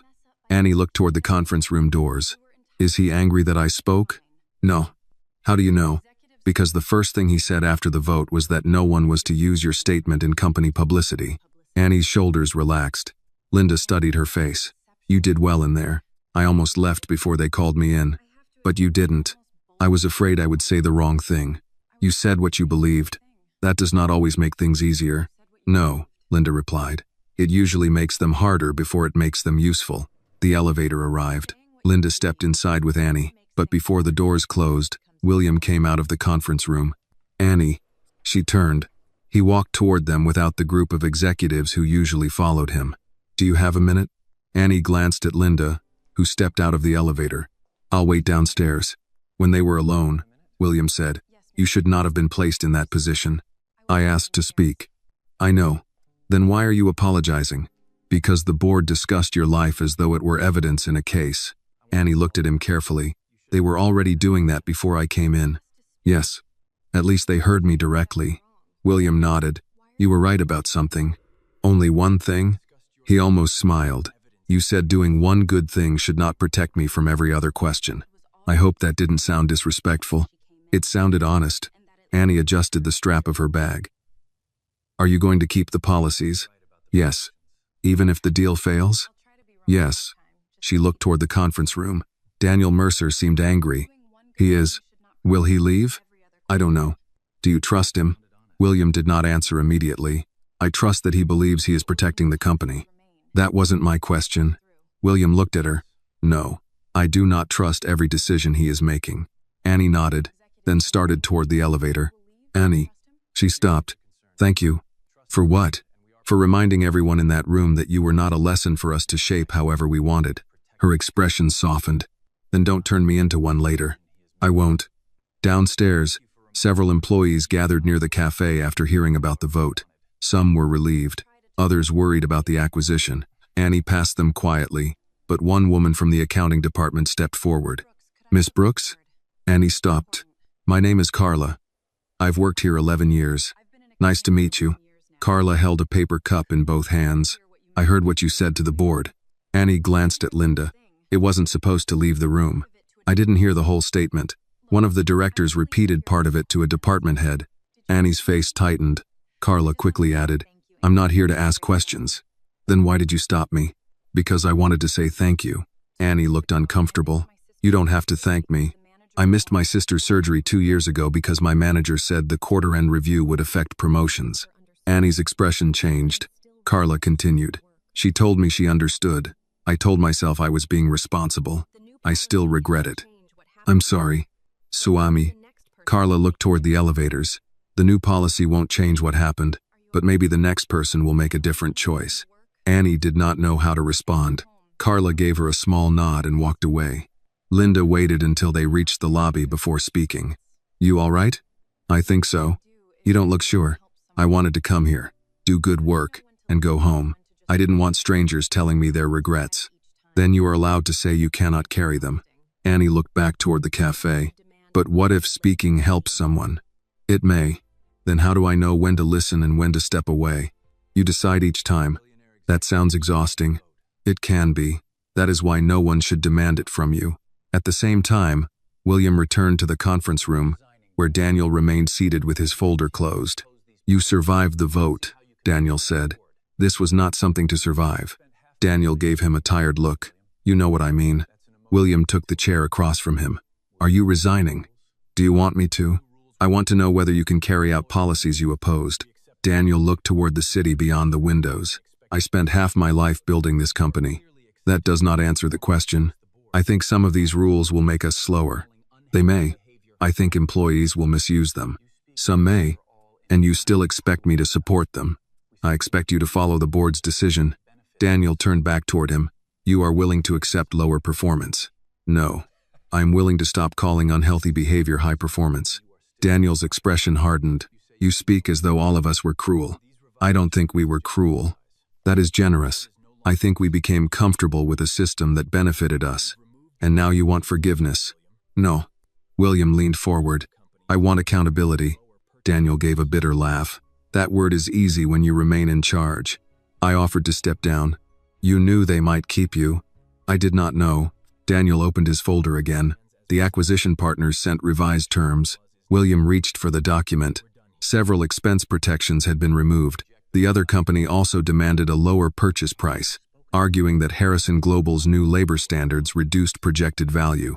William read the final page twice. They cut the offer by $300 million. Yes, and added a clause allowing them to weaken the new policies after closing. Yes. William closed the folder. We reject it. Daniel stared at him. You haven't spoken to finance. I don't need finance to tell me what that clause means. It means compromise. It means we pass reforms in the morning and sell them by evening. You could negotiate the language. I will negotiate the price. The policies are not for sale. Daniel stood abruptly. This company is not a church, William. No. William remained seated. But that does not excuse us from having principles. Daniel looked at him for a long moment, then walked out. Later that afternoon, William called Martin Keller. We received the revised offer, he said. Then you understand our concerns. I understand you are using this week to reduce the price. We are adjusting for risk. You also included authority to reverse our employee protections. only where operational needs require flexibility.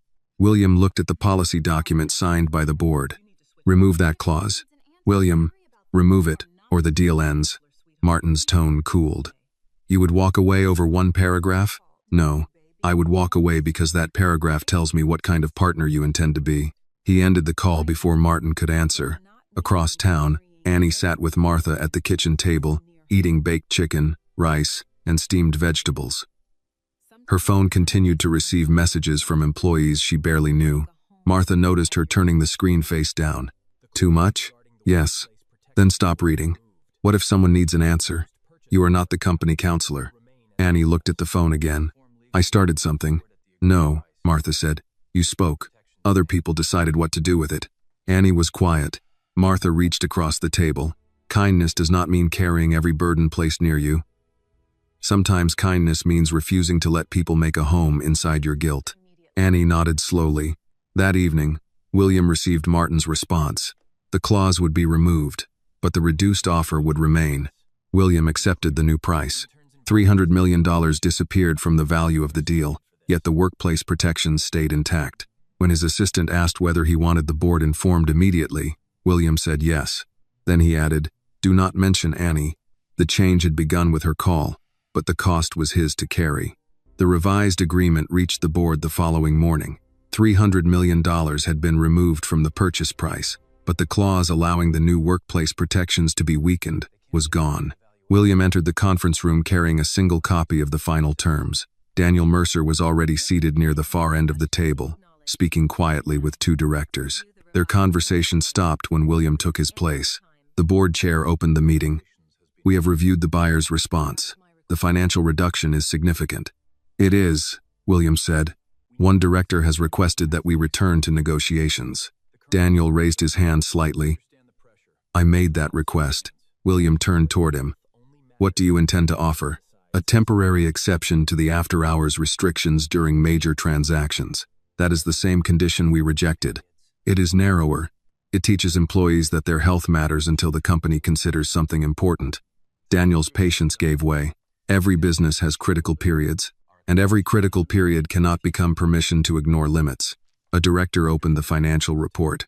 William, $300 million is not symbolic. It affects shareholders, expansion plans, and future hiring. I understand the cost. Do you? William looked around the table. Yes. I also understand who usually pays when a company protects every dollar. It is rarely the person sitting in this room. Daniel leaned forward. You keep speaking as though the rest of us do not care about employees. I think we care when caring is convenient. That includes you. Yes. The admission removed some of Daniel's force. William continued. I signed off on the old system. I praised managers for meeting impossible deadlines without asking how they did it. I benefited from every late night I never had to witness. The board chair tapped the final agreement. Your recommendation? Approve it. Daniel shook his head. You would accept $300 million less rather than allow one limited exception. I would accept $300 million less rather than sell a promise we made less than a week ago.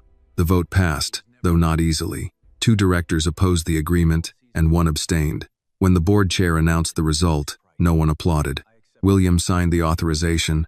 The ink dried beside a number smaller than the one he had spent months pursuing. He felt no satisfaction, but he did feel certain. After the meeting, Daniel followed him into the hallway. You won, Daniel said. William stopped. This was not a contest. You kept your policies. You kept your position. The deal is moving forward. At a reduced price. A reduction you chose. Yes. Daniel lowered his voice. And when shareholders ask who cost them $300 million, I will answer, you think they will accept a speech about responsibility? No. Then what will you tell them? The truth. Daniel gave a tired laugh. You say that as though truth pays dividends. No, sometimes it sends the bill. William continued toward his office, leaving Daniel alone near the elevators. The signing was scheduled for the following Monday. Public Relations prepared a statement presenting the delay as a routine review of final terms. William rejected 3 versions before approving one that did not hide the revised employee standards. His communications director looked uneasy. Mentioning labor protections may invite questions. Then answer them. Reporters may connect the delay to Annie. Her name stays out of it. They may find her anyway. Then our people will not confirm anything. The director closed her laptop. Understood. William's phone vibrated as she left. Claire had sent a message asking when he would be home. He called instead of replying. She answered after several rings. Hello, the agreement was approved. At the reduced price? Yes. And the policies remain? Yes. Claire was quiet. William sat behind his desk. I should have explained more before leaving that night. You were responding to an emergency. I mean before that night. What should you have explained? How far I had allowed the company to enter our marriage. Claire did not answer immediately. William continued. You were wrong to accuse me of having an affair. I know, but you were not wrong that I had been absent. Her voice softened. Those are different things. Yes. Are you calling because you want forgiveness? No. Good. I am not ready to make one conversation repair several years. I understand. Do you? I am beginning to. Claire released a quiet breath. What time will you be home? 6. Not 10? 6. I'll believe it when I see you. That is fair. He ended the call and placed his phone down. At 5:30, he left the office. Several executives noticed. None of them asked why. Annie returned to Harrison Global the next day for a full morning. Her doctor had cleared her to increase her hours gradually, and Martha had packed enough food for 2 people. When Annie reached her desk, the senior analyst who had confronted her was waiting nearby. Can we talk? He asked. She set down her bag. About what? The other day. Annie waited. He looked uncomfortable. I blamed you for the delay. Yes. I was angry because my team had been working for months, and I thought everything might fall apart. That still wasn't my decision. I know that now. You knew it then. He looked down. Maybe I did. Annie said nothing. He continued. My wife has been asking me to take time off for weeks. Her father is sick, and I kept saying the deal had to close first. Annie's expression softened, though she remained cautious. I'm sorry about her father. After what happened to you, she asked me why I kept expecting her to understand a company that would replace me within a month. What did you say? I didn't have an answer. He rubbed one hand across the back of his neck. I took next week off. That sounds like the right choice. I should have made it sooner. Yes. He gave a small nod. I'm sorry, Annie. She studied him long enough to make sure he meant it. Thank you for saying that. Are we okay? We can work together. It was not complete forgiveness, but it was honest, and he seemed to understand the difference. Later that morning, Linda brought Annie a revised schedule. You leave at 3. I'm cleared until 5. You are scheduled until 3. Why? Because returning gradually means gradually. Annie looked at the paper. Did Mr. Harrison order this? No. I did. Then I can argue. You can. It will not help. Annie smiled and accepted the schedule. At noon, she carried her lunch to the employee cafe. Carla from accounting waved her over, and 2 other employees joined them. The conversation moved from work to family, then to favorite neighborhood restaurants and the rising cost of groceries. No one asked Annie to explain the hospital or speak for the company. For the first time since returning, she felt like a coworker rather than an event. William saw the group while crossing the lobby with Martin Keller, who had arrived for final preparations. Martin followed his gaze.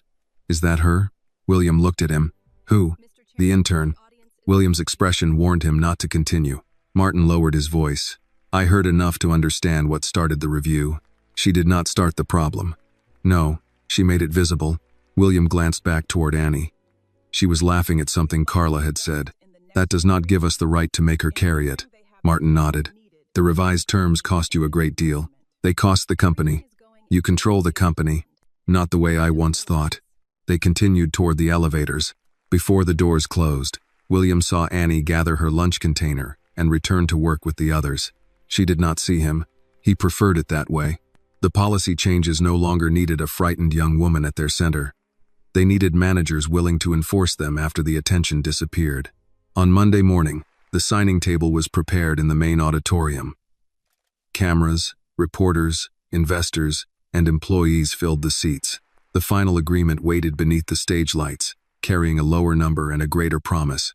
William stood behind the curtain listening to the audience gather. His assistant approached. They're ready for you. He adjusted his tie, then looked toward the front row. Annie sat beside Linda, with Martha on her other side. William had invited Martha as Annie's guest, not as part of the presentation. There would be no announcement about the hospital and no public praise Annie had not requested. As he stepped toward the stage, Martha met his eyes and gave one measured nod. It was not admiration. It was acknowledgement. William understood that trust, like health, could be damaged quietly and restored only through patience. Then he walked into the lights to sign the agreement that had once seemed like the most important thing in the world. William stepped onto the stage as the applause rose around him. Cameras turned in his direction, and the representatives from both companies stood beside the signing table. Martin Keller offered his hand. "Ready?" Martin asked. William shook it. "Yes." The master of ceremonies introduced the agreement as one of the largest transportation acquisitions of the year. He spoke about expanded routes, new technology, and thousands of jobs. William listened from his chair while the final document waited in front of him. A week earlier, he would have measured that moment by the size of the transaction. Now he noticed different things. The employees seated behind the investors, the food service workers near the side doors, and the security staff who had arrived before sunrise to prepare the building. He looked toward the front row. Annie sat between Linda and Martha. She wore a navy blouse and held the program in both hands. Martha's posture was straight, her expression calm. When William met her eyes, she gave him another small nod. The host invited William to speak before the signing. He approached the microphone with a prepared statement in his hand, then set it aside. "This agreement has been discussed in terms of numbers," he began. "Billions of dollars, new facilities, larger markets, and long-term growth. Those numbers matter. They affect families, communities, investors, and employees." He paused and looked across the audience. But numbers can also hide things. They can hide missed meals, postponed medical appointments, and hours that were given because someone feared saying no. Several executives shifted in their seats. William continued. "During the final week of negotiations, Harrison Global reviewed the way we define commitment. We found practices that rewarded people for ignoring reasonable limits. We found policies that sounded responsible on paper but failed in daily life." A reporter raised a hand, but William signaled that he would finish first. "The revised agreement protects the workplace standards approved by our board. Those standards are not public relations language. They are obligations. They apply during ordinary weeks, difficult weeks, and major transactions." Martin watched him from the table without objection. William glanced toward Annie but did not use her name. "This review began because one person asked for help. That person did not ask to become an example, and I will respect that. What matters is what the request revealed." His voice lowered. A decent workplace should not require courage simply to say, "I am sick. I need to go home." The auditorium grew quiet enough for him to hear a camera shutter near the aisle. William looked toward the employees. "I used to believe leadership meant having the answer before anyone else could question the plan. I was wrong. Sometimes leadership begins when a person with authority admits that someone with less authority saw the truth first." He returned to the signing table. Martin leaned closer. "You know that speech will lead every article." "It should. You could have talked about expansion. We have enough people paid to talk about expansion." Martin gave a reluctant smile. "Sign the agreement, William." They signed each copy, exchanged documents, and stood for photographs. The applause returned, but William did not feel the triumph he once expected. He felt the weight of a promise that would be tested after the cameras left. When the ceremony ended, reporters gathered near the stage. William answered questions about the reduced purchase price, the revised labor projections, and the week-long delay. He refused every attempt to identify the employee whose medical emergency had prompted the review. One reporter asked, "Was the $300 million reduction worth it?" William replied, "Ask me in 5 years, when we know whether we built a healthier company. Today, I can only tell you that the alternative would have cost something we were no longer willing to ignore." Near the back of the auditorium, Annie listened with Martha. "He never said your name," Martha observed. "He promised he wouldn't. Some people keep promises when it is easy." Annie looked toward William as another reporter approached him. This one was not easy. Linda joined them. "How are you feeling?" "Fine." Linda raised an eyebrow. Annie smiled. "I ate breakfast, took my medicine, and brought lunch." "Good answer." Martha patted the bag at her feet. "I brought extra food in case the company serves something with more decoration than substance." Linda laughed. Mrs. Brooks, I think you would improve our executive meetings. I would start by making people eat before they make billion-dollar decisions. As the crowd thinned, William stepped down from the stage and approached them.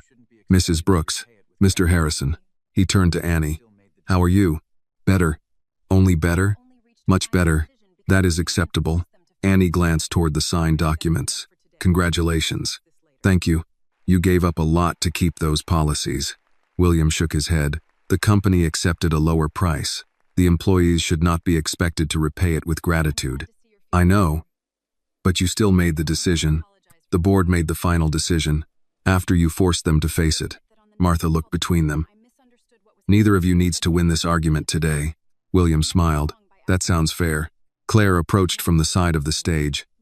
She had attended the ceremony but remained away from the cameras. William's expression changed when he saw her. Claire greeted Martha and Linda, then turned to Annie. I'm glad you're feeling better. Thank you, Mrs. Harrison. Claire hesitated. I owe you an apology. Annie looked surprised. The night you called William, I misunderstood what was happening and said things I should not have said. You did nothing wrong by asking him for help. Annie glanced toward William, then back to Claire. I didn't hear everything. You heard enough. Claire's honesty removed the need for Annie to protect her feelings. Thank you for telling me. Claire nodded. You deserved clarity. Martha watched the exchange with approval but did not interfere. William asked Claire, Are you staying for lunch? Yes. The simple answer carried more meaning than anyone else needed to understand. 3 months later, Annie completed her internship. Her final evaluation described her as careful, perceptive, and dependable. It also noted that she had learned to ask questions before a problem became urgent. When Linda offered her a permanent position after college, Annie thanked her but asked for time to consider it. I thought this was your dream, Linda said. It was. And now? Now I want to make sure it is my choice, not something I'm afraid to lose. Linda smiled. Take all the time you need. The company's new standards did not solve every problem. Some managers resisted. Some employees still worked too long, and some deadlines still created pressure. William required quarterly reports, independent interviews, and consequences for departments that ignored the rules. Daniel Mercer remained with the company, though his relationship with William changed. They spoke more carefully and agreed less often. 6 months after the vote, Daniel took a full week away from work for the first time in 11 years. He did not answer a single email. Claire and William began having dinner together twice a week without phones on the table. They did not pretend the distance between them had disappeared, but they stopped treating every difficult conversation as an interruption. On Annie's final day, she entered William's office carrying a small paper bag. I brought you something. William looked inside and found a container of Martha's chicken soup. Your grandmother made this? She said billionaires need to eat too. She is a demanding woman. She likes you. I would not go that far. Annie laughed. William set the soup beside his desk. Do you remember the first thing you said when you called me that night? Annie's smile faded into something more thoughtful. Yes, I do too. I wish I had called sooner.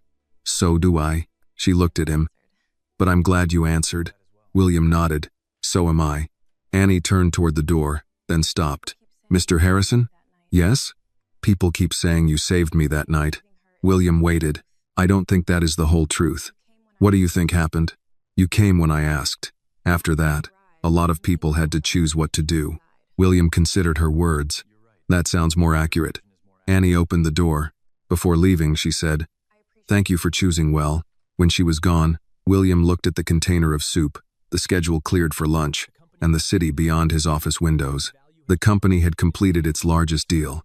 Its value had grown again, and investors had stopped discussing the delay. Yet none of those things explained why that year remained important to him. It mattered because a frightened voice had reached him late at night and asked a simple question. He had answered by driving to the office. Everything that came afterward taught him that arriving was only the beginning. The story reminds us that true leadership is not measured by wealth, status, or the size of a business deal, but by the way we respond when someone vulnerable asks for help. Annie's pain reveals the danger of a culture that rewards silence, overwork, and fear. William's choice shows that kindness is only the beginning. Real responsibility means listening, accepting uncomfortable truths, and changing the system so others do not have to suffer in the same way. The lesson is simple. No deadline, profit, or reputation is worth more than a human life, and asking for help should never be treated as weakness. This video is a work of fiction created with the assistance of artificial intelligence. All characters, events, and situations are not real, and do not represent any actual people or true stories. The content is intended for storytelling and emotional illustration only.